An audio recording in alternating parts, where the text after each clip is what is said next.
wakundaga n'abandi bose wabuze ubareba udafite uburyo wabatabara. Imana yonyine niyo ishobora kuza yonyine ubwayo yonyine ikakubera ikintu cyiza. Ntabwo ucyumva ko uri umuntu, ntabwo ucyumva ko ukwiye ibyiza byose wakundaga, ibindi byose warabisize, ariko I know ndetse muri aka kanya k'Imana ihari kubwagahinda kenda gutobora umutima wawe. Wareba imbere ukabona umwijima, wareba inyuma ukabona umwijima, impande zawe zose ukabona umwijima, mu bavandimwe, mu nshuti, mu bo wakundaga, ahantu hose ukabona umwijima. Umenye yuko ibyo byose bikwigiraho kagarara, ibyo byose bikwigiraho ibintu biraho neza, mumeze neza. Abatameze neza namwe mwihangane, ndabizi yuko uyu munsi bitameze neza ariko ejo bikazaba bimeze neza. Niko Mama Charlene official nakagaruka. So amazina yanjye ni Uwiragiye Charlene. Murabizi yuko turi mu bihe byo kwibuka jenoside yakorewe abatutsi Mata 1994.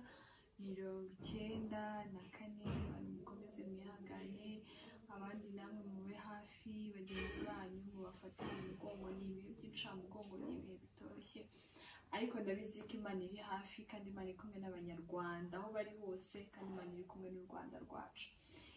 Uyu munsi rero ndagarutse nka Charlene, hari ibintu nifuje kubaganiriza kandi nzi ko ari byiza cyane. Hari ijambo ryanjemo mu gitondo, nari nkimara kubyuka nkiva mu buriri, ryajeho mu gitondo rivuga ngo, nivuga nk'umuntu uri kurinyongorera, ijambo rivuga ngo ibiguhangamura cyangwa ibigutera ubwoba, hari ikindi kiba kiri hejuru yabyo kibihangamura cyangwa kibitera ubwoba.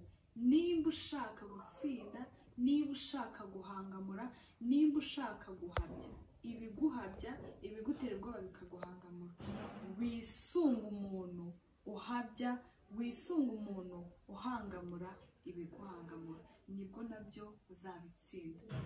Bishatse kuvuga ngo ibintu byose bikwigiraho ukagarara hejuru yawe, ukabona ibintu byagutondegeye byakurenze, ukabona ibintu biguteye ubwoba, nawe ukavuga ati ewa ndayamanitse pe, ahangaha ndemeye.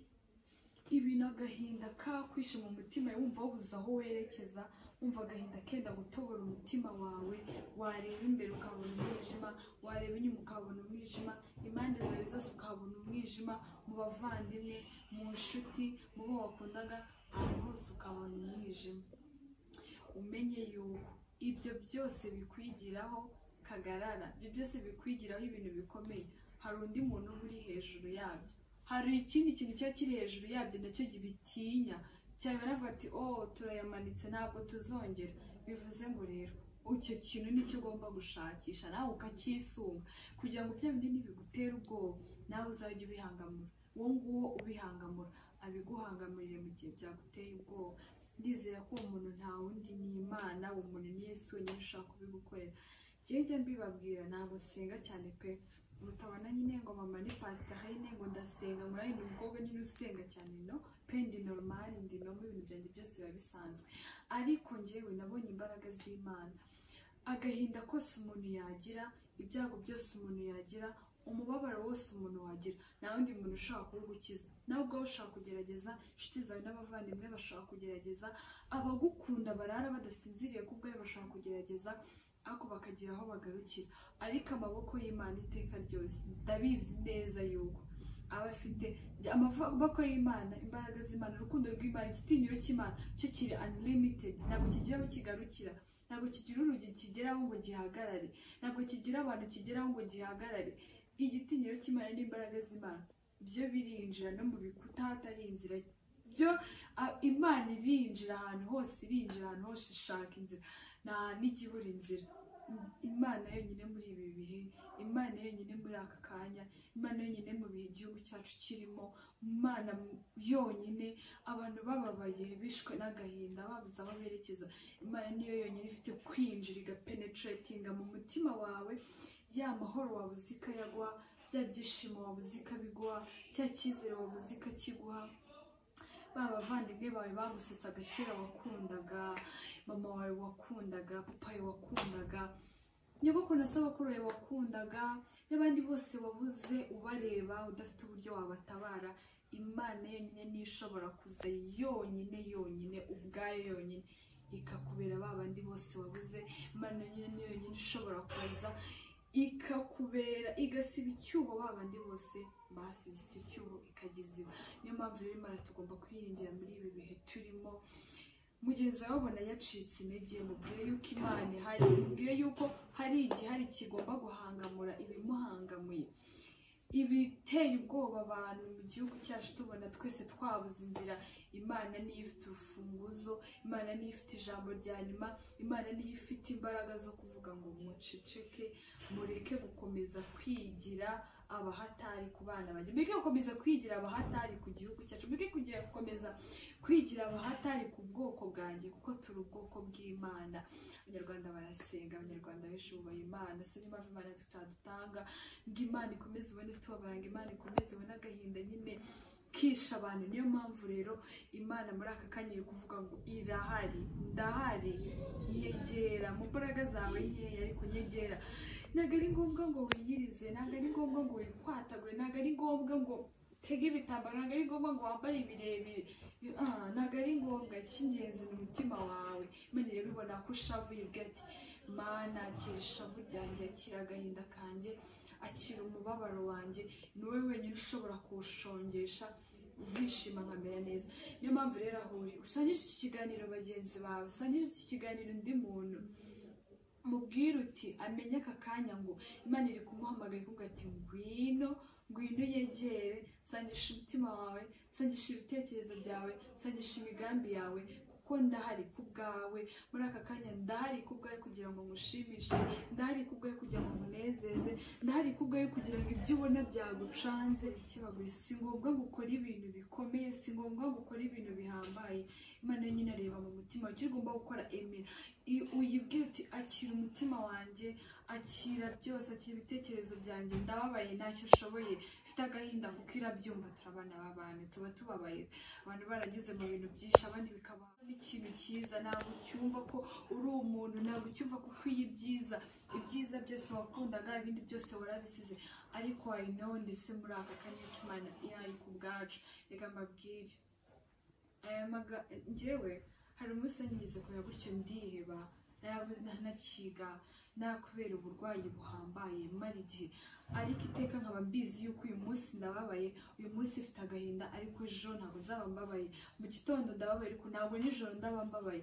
Rero Imana iri hafi yacu, kandi Imana iri hano, iri hari ku bwacu kugira ngo twumve tumeze neza, yari ku bwacu kugira ngo twumve tunezerewe, yari ku bwacu kugira ngo twongere tugire icyizere, dufungure imitima yacu. Reka babwire, Yosefu yaratawe, abavandimwe baramwanga, n'iwabo baramwanga, baramugurisha, ariko guess what, Yosefu nyuma yaho yaje kuba iki, yabaye umutware. Inzara imaze gutera mu gihugu, Yosefu ninde wagize ute? Yosefu niwe watabaye iwabo, abahungiye ndetse abaha n'ibyo kurya.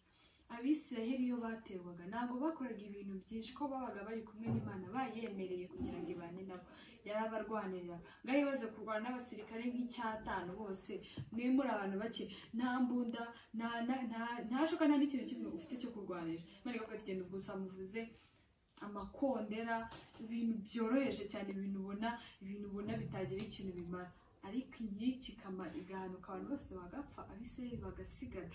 Imana rero ntabwo ikenera ibintu byinshi, ntabwo ikenera abantu benshi kugira ngo Imana itabara umuntu.